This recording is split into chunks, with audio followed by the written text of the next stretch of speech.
So hello guys, তোমাদের সকলকে জানাই আমি আমার ভিডিওতে ওয়েলকাম। তোমরা সবাই কেমন আছো? আশা করি তোমরা সবাই ভালো আছো, আর আমিও খুব ভালো আছি। ভালো বলতেই তো ঘুম থেকে উঠেই আমার ঘুম পায়, এটাই আমার ভালো থাকা জীবনে। তো আমি এত ল্যাদখোর হয়ে গেছি দিনকে দিন। আমার বাবা জানে না আমি এখনও স্নান করিনি, জানলে হয়তো আজকে আমাকে মেরেই ফেলবে। তোমরা দেখতেই পাচ্ছ এখন কিন্তু ঘড়িতে 4:09 বাজে। ঠিক আছে, আমি তবুও স্নান করিনি। তো আর লেট করব না, আমি যাই গিয়ে স্নান করে আসি। আমি সকালে তো ক্যামেরা কখনোই অন করতে পারি না, এখন কিন্তু 4:30 মতো বেজে গেছে, আমি এখন ভিডিও অন করেছি, তোমরা দেখতেই পাচ্ছ। তবুও আবার বক বক বক বক করেই যাচ্ছি। আমি কিন্তু এখনও কিছু খাইনি। আর আমার বেশি কষ্ট কিসে জানো?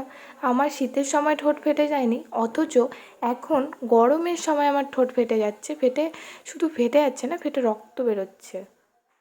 তো যাই হোক, চলো স্নানটা আমি সেরে আসছি, তারপরে তোমাদের সঙ্গে কথা হচ্ছে।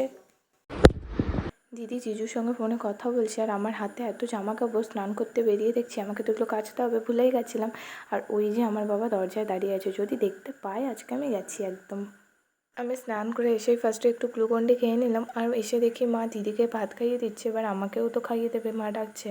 তো মাকে আমি সেটাই বলছিলাম যে অল্প করে দিও। মা কি আর অল্প দেয়? মা তো একদম পুরো এক গাদা ঢুকিয়ে দিয়েছে। আমার লাড্ডু সোনাটা বাড়িতে ছিল না, আজকে বাড়িতে এসছে, সব ক্লান্তি দূর, আমি ওকে কোলে নিয়েছি।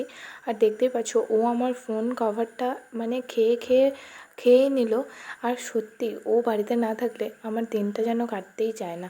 তো যাই হোক, ওকে আমি একটু নিয়ে এসেছি। এসেই ব্যাস, এই যে আমাদের শুরু হয়ে গেছে খুনসুটি। আর মানে একদম লক্ষ্মী ছেলে ও। ওকে আর কি সকাল সন্ধ্যা চাঁদ মামাকে ডেকে শোনাতে হয়, সকালবেলাও শোনাতে হয় আয় আয় চাঁদ মামা, টিপ দিয়ে যায়, তাহলে ও একদম চুপচাপ। আর সামনে ফোন দেখলে তো হয়ে গেল, পুরো পোজ দেওয়া শুরু। এদিকে রান্নাঘরে কিছু একটা হতে চাচ্ছিল, তো এখন সেটা হচ্ছে। আর দেখছি ছোট দল বড় দল চলে এসে, দুদল কীর্তন করে চলে গেল। তারপরে দিদি আমাকে বললো সসটা আমাকে একটু এনে দে। এবার আমি টুইটুই করে ফ্রিজে চলে আসলাম, এসে দেখছি এবার তো কিছু হবেই, তো সসটা নিয়ে গিয়ে দিদিকে দিলাম। এখানে আবার মশলা চিজ। নিরামিষ রান্নাঘরে তো কিছু হচ্ছে না, তারপরে দেখছি আমিষ রান্নাঘরে লাইট জ্বলছে, আর দিদি ওখানেই কিছু একটা করছে। তো আমি গিয়ে দেখি আমি পিৎজা তৈরি করছে, মাইক্রোওভেন ছাড়াও কড়াইয়ে সফট সফট পিৎজা। আমার দিদি কী করে বানাচ্ছে দেখে নাও। এবার পিৎজাটাকে ঢেকে রেখেছে। ফাইনালি সারাদিন অপেক্ষার পরে আমাদের পিৎজা রেডি। আমরা এখন খেয়ে টেস্ট করি। বাপরে, মায়ের তো বিশালই ভালো লেগেছে, মুখ দেখে বোঝা যাচ্ছে, দেখেছো? ভালো হচ্ছে, মজা পাইছে সেই সব। তোমাদের যাদের বাড়িতে মাইক্রোওভেন নেই, তোমরা ওই প্রসেসটা ট্রাই করতে পারো। আর আশা করছি তোমাদের আজকে ভিডিওটা ভালো লেগেছে। যদি ভালো লেগে থাকে অবশ্যই লাইক আর পেজটিকে ফলো করে দিও। আজকের মতো বাই, দেখা হচ্ছে নেক্সট ভিডিওতে।